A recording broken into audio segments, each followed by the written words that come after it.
This is day 84 of our daily Bible reading session. 2 Samuel, chapter 9. Now David said, "Is there still anyone who is left of the house of Saul, that I may show him kindness for Jonathan's sake?" And there was a servant of the house of Saul, whose name was Ziba. So when they had called him to David, the king said to him, "Are you Ziba?" He said, "At your service." Then the king said, "Is there not still someone of the house of Saul, to whom I may show the kindness of God?" And Ziba said to the king, "There is still a son of Jonathan, who is lame in his feet." So the king said to him, "Where is he?" And Ziba said to the king, "Indeed, he is in the house of Machir, the son of Ammiel, in Lo-debar." Then King David sent and brought him out of the house of Machir, the son of Ammiel, from Lo-debar.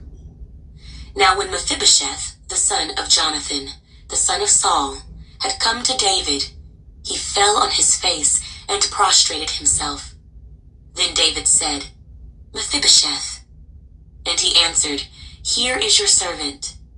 So David said to him, "Do not fear, for I will surely show you kindness for Jonathan your father's sake, and will restore to you all the land of Saul your grandfather, and you shall eat bread at my table continually."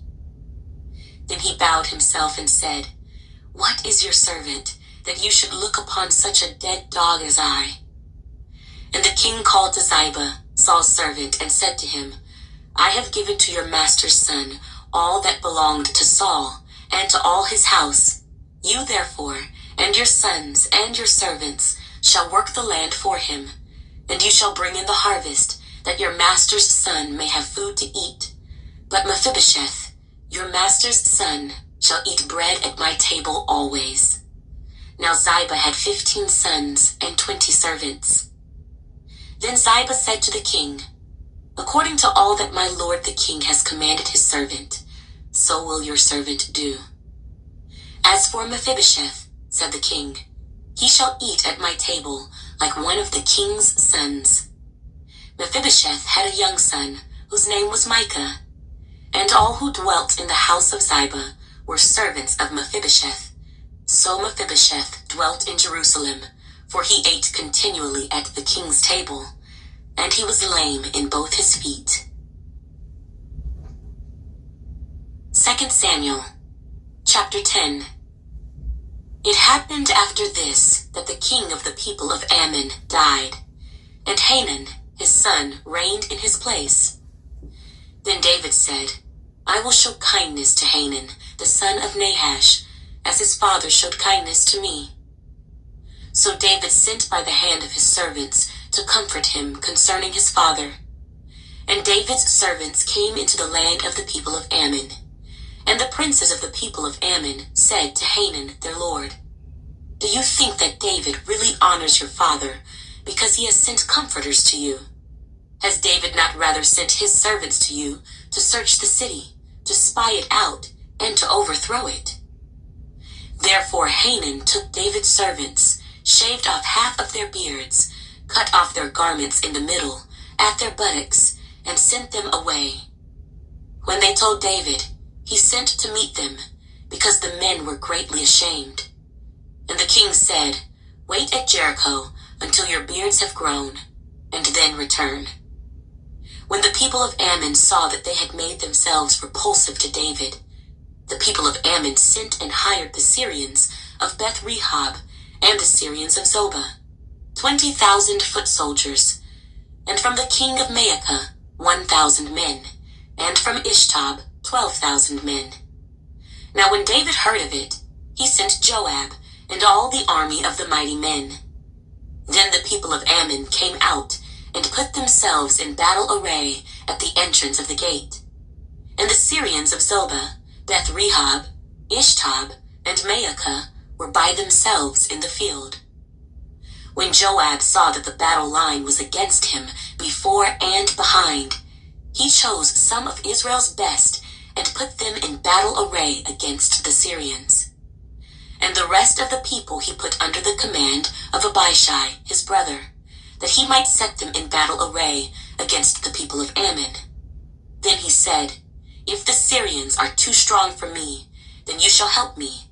But if the people of Ammon are too strong for you, then I will come and help you. Be of good courage, and let us be strong for our people and for the cities of our God. And may the Lord do what is good in his sight." So Joab and the people who were with him drew near for the battle against the Syrians, and they fled before him. When the people of Ammon saw that the Syrians were fleeing, they also fled before Abishai and entered the city. So Joab returned from the people of Ammon and went to Jerusalem. When the Syrians saw that they had been defeated by Israel, they gathered together. Then Hadadezer sent and brought out the Syrians who were beyond the river, and they came to Helam. And Shobach, the commander of Hadadezer's army, went before them. When it was told David, he gathered all Israel, crossed over the Jordan, and came to Helam. And the Syrians set themselves in battle array against David, and fought with him. Then the Syrians fled before Israel, and David killed 700 charioteers and 40,000 horsemen of the Syrians, and struck Shobach, the commander of their army, who died there. And when all the kings who were servants to Hadadezer saw that they were defeated by Israel, they made peace with Israel and served them. So the Syrians were afraid to help the people of Ammon anymore. 2 Samuel, chapter 11. It happened in the spring of the year, at the time when kings go out to battle, that David sent Joab and his servants with him, and all Israel, and they destroyed the people of Ammon and besieged Rabbah. But David remained at Jerusalem. Then it happened one evening that David arose from his bed and walked on the roof of the king's house. And from the roof he saw a woman bathing, and the woman was very beautiful to behold. So David sent and inquired about the woman, and someone said, "Is this not Bathsheba, the daughter of Eliam, the wife of Uriah the Hittite?" Then David sent messengers, and took her. And she came to him, and he lay with her, for she was cleansed from her impurity. And she returned to her house. And the woman conceived. So she sent and told David, and said, "I am with child."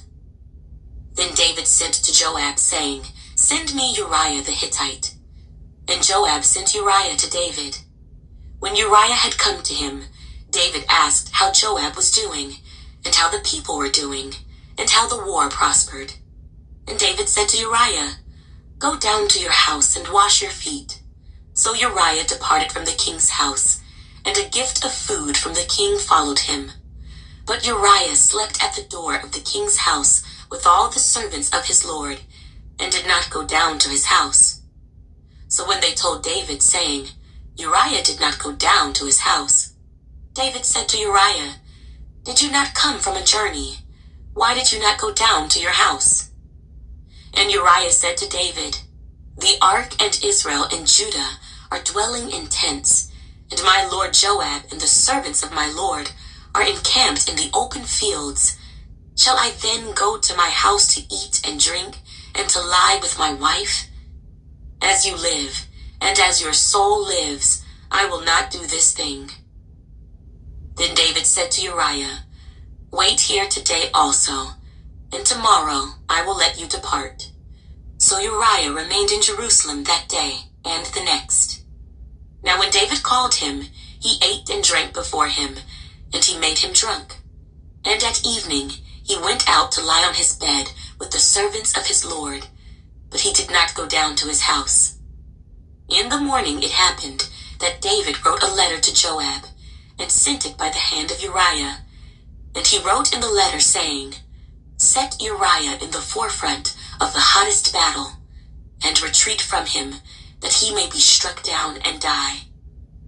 So it was, while Joab besieged the city, that he assigned Uriah to a place where he knew there were valiant men.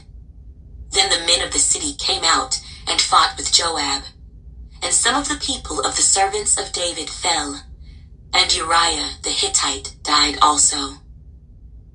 Then Joab sent and told David all the things concerning the war, and charged the messenger, saying, When you have finished telling the matters of the war to the king, if it happens that the king's wrath rises, and he says to you, Why did you approach so near to the city when you fought? Did you not know that they would shoot from the wall? Who struck Abimelech the son of Jerubbesheth? Was it not a woman who cast a piece of a millstone on him from the wall, so that he died in Thebez? Why did you go near the wall? Then you shall say, Your servant Uriah the Hittite is dead also. So the messenger went and came and told David all that Joab had sent by him. And the messenger said to David, Surely the men prevailed against us, and came out to us in the field. Then we drove them back as far as the entrance of the gate. The archers shot from the wall at your servants, and some of the king's servants are dead, and your servant Uriah the Hittite is dead also. Then David said to the messenger, Thus you shall say to Joab, Do not let this thing displease you, for the sword devours one as well as another. Strengthen your attack against the city and overthrow it. So encourage him. When the wife of Uriah heard that Uriah her husband was dead, she mourned for her husband. And when her mourning was over, David sent and brought her to his house, and she became his wife and bore him a son. But the thing that David had done displeased the Lord. 2 Samuel chapter 12. Then the Lord sent Nathan to David, and he came to him and said to him, There were 2 men in one city, one rich and the other poor. The rich man had exceedingly many flocks and herds, but the poor man had nothing, except one little ewe lamb, which he had bought and nourished, and it grew up together with him and with his children. It ate of his own food, and drank from his own cup, and lay in his bosom, and it was like a daughter to him. And a traveler came to the rich man, who refused to take from his own flock, and from his own herd, to prepare one for the wayfaring man who had come to him. But he took the poor man's lamb, and prepared it for the man who had come to him. So David's anger was greatly aroused against the man, and he said to Nathan, As the Lord lives, the man who has done this shall surely die. And he shall restore 4-fold for the lamb, because he did this thing, and because he had no pity. Then Nathan said to David, You are the man. Thus says the Lord God of Israel, I anointed you king over Israel, and I delivered you from the hand of Saul. I gave you your master's house and your master's wives into your keeping, and gave you the house of Israel and Judah. And if that had been too little, I also would have given you much more. Why have you despised the commandment of the Lord to do evil in his sight? You have killed Uriah the Hittite with the sword. You have taken his wife to be your wife, and have killed him with the sword of the people of Ammon. Now therefore, the sword shall never depart from your house, because you have despised me, and have taken the wife of Uriah the Hittite to be your wife. Thus says the Lord, Behold, I will raise up adversity against you from your own house, and I will take your wives before your eyes, and give them to your neighbor, and he shall lie with your wives in the sight of this sun. For you did it secretly, but I will do this thing before all Israel, before the sun. So David said to Nathan, I have sinned against the Lord. And Nathan said to David, The Lord also has put away your sin. You shall not die. However, because by this deed you have given great occasion to the enemies of the Lord to blaspheme, the child also who is born to you shall surely die. Then Nathan departed to his house.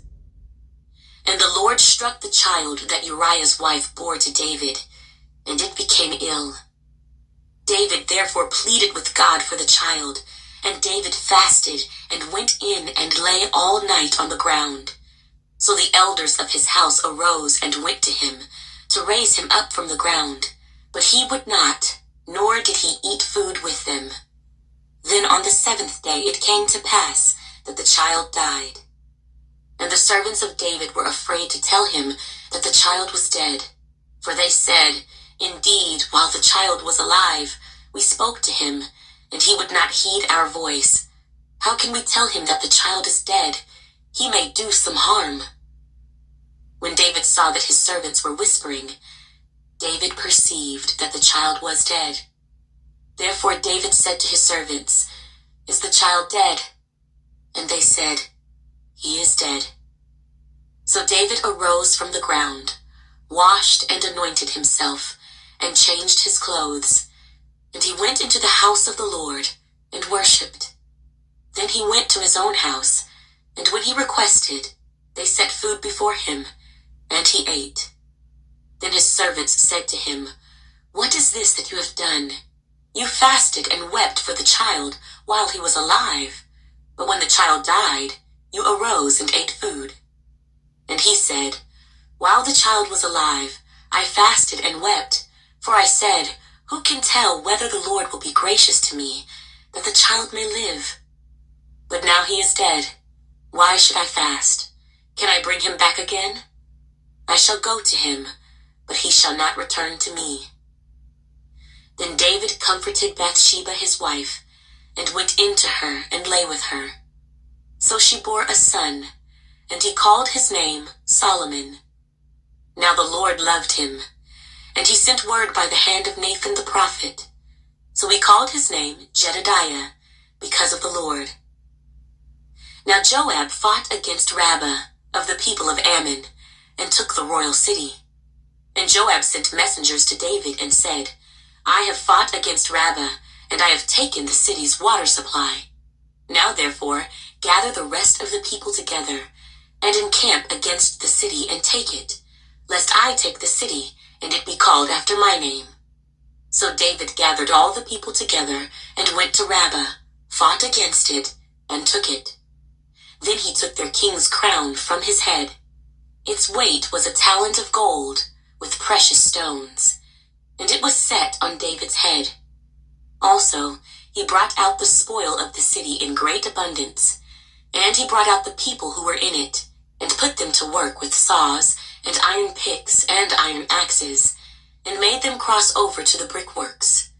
So he did to all the cities of the people of Ammon.